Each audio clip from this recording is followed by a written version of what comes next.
Good morning. 5:30, 12th of June.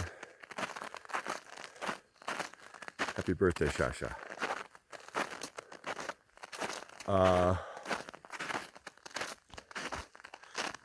Walking right over these snowfields. I don't have my micro spikes on. I mean, that'll make it a little easier. But it's not bad. I'm thinking of a little passage in the Lord of the Rings. I think Legolas. I think they're stuck on the snowstorm in Caradras mountain, and Legolas can like run over the snow, without punching through. Nobody else can, obviously. That's the way I'm feeling this morning. This is, it's not ice, but it's the next thing to ice. Even this gravel that I'm walking over right now, a little segment, has, I can tell, the needle ice underneath it, pushing the rocks upward. I mean, it's anyone who's hiked in the mountains knows this. Yep. Feeling good about this. I mean, this is much more easily trafficked than waiting till it's slushy. Didn't get going quite as it takes me so long to get going in the morning. It's just like crazy, but it worked out okay. I mean, the sun isn't even up yet,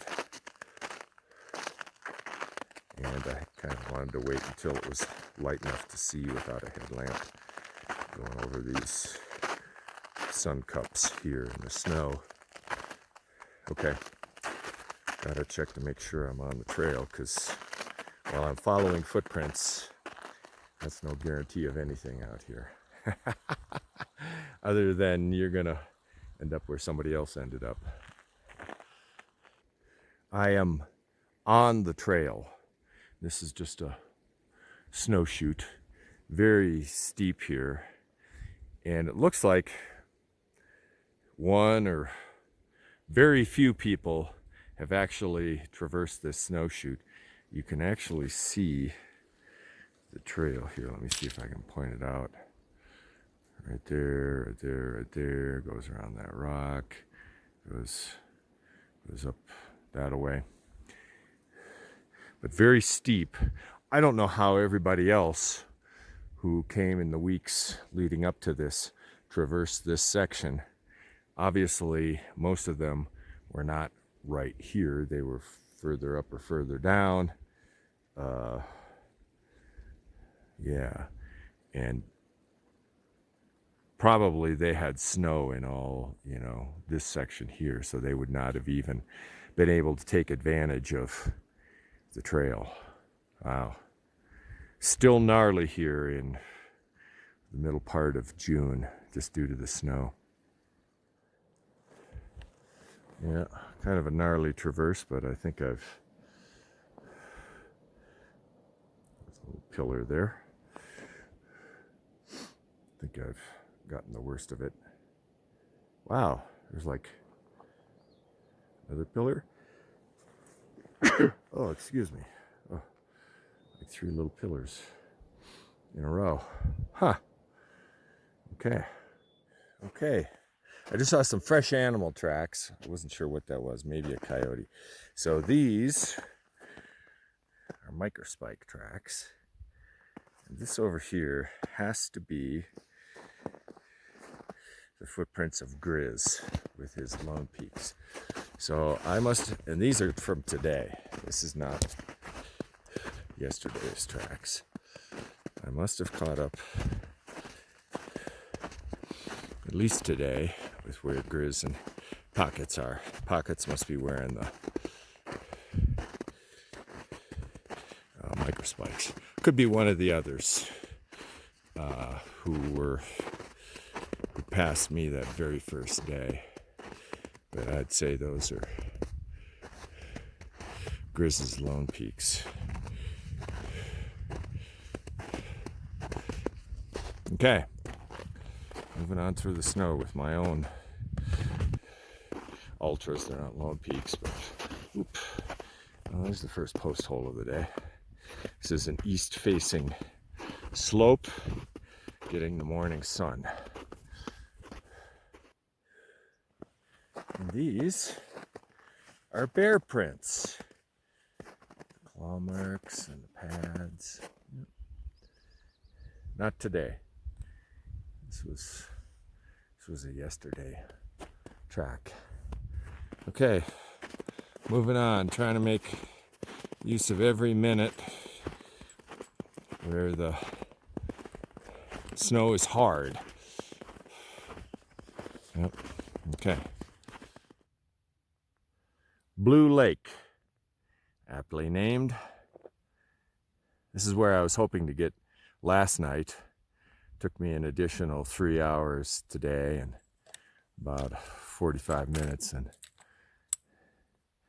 1,000 calories because I ended up on the wrong side of that ridge and I had to hike over. Okay, it is beautiful though.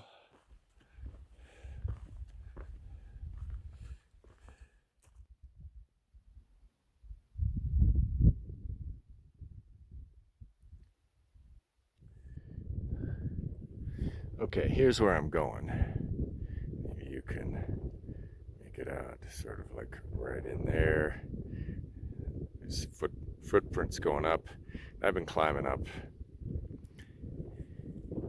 I will go part way up. I can't really see right now how the connection gets made, but I'm going to be going up high here.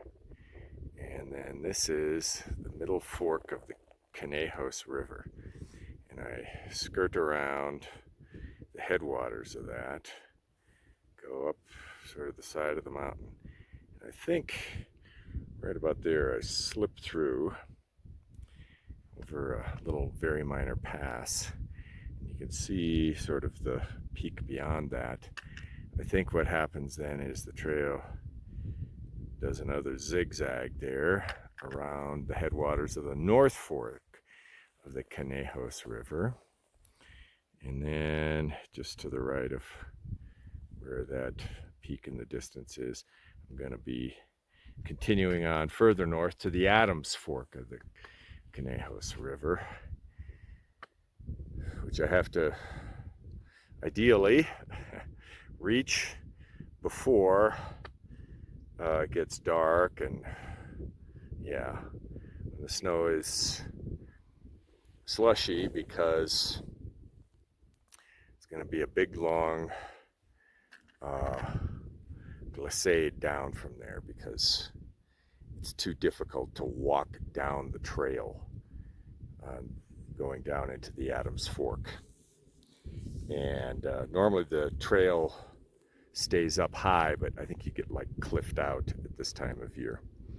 So people have had to go down, and other people have recommended to go all the way down to the Adams Fork of the river and then cross over it. Okay, little orientation today. And then that's where they all end up there in the distance. Well, I'm now down, not at the bottom of the valley, but first part of that valley. Made it around that apparent cliff. Trail continues on through there, and the headwaters right over there.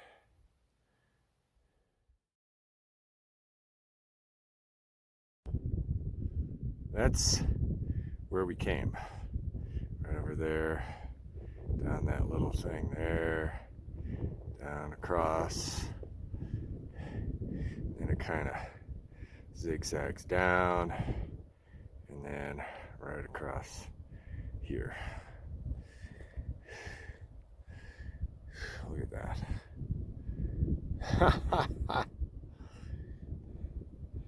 Pretty awesome. Okay, this is where I'm gonna go.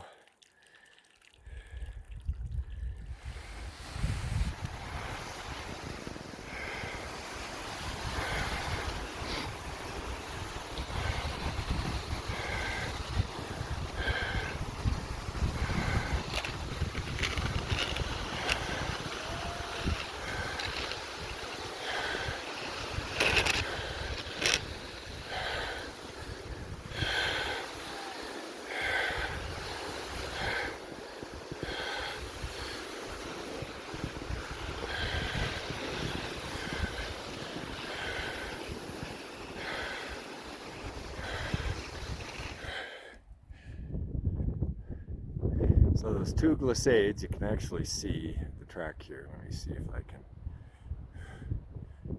There's one. Oops. Down that chute, the wind is blowing my trekking pole. And it stops right about there. And then we went over and glissaded down the other chute. You can see the tracks there.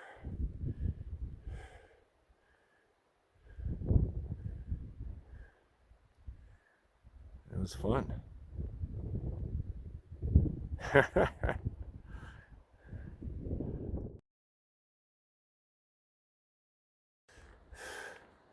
Hiking in the snow presents all sorts of problems. It's like a 6-foot drift that's okay. And another problem. Nice mountain stream, right? All covered with snow. That's where all that water's coming from. You have to cross over on the snow bridge and hope you don't punch through.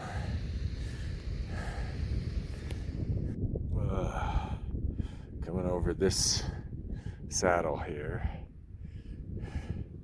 Fantastic view, but this isn't what I was expecting to see. I think I go over this saddle.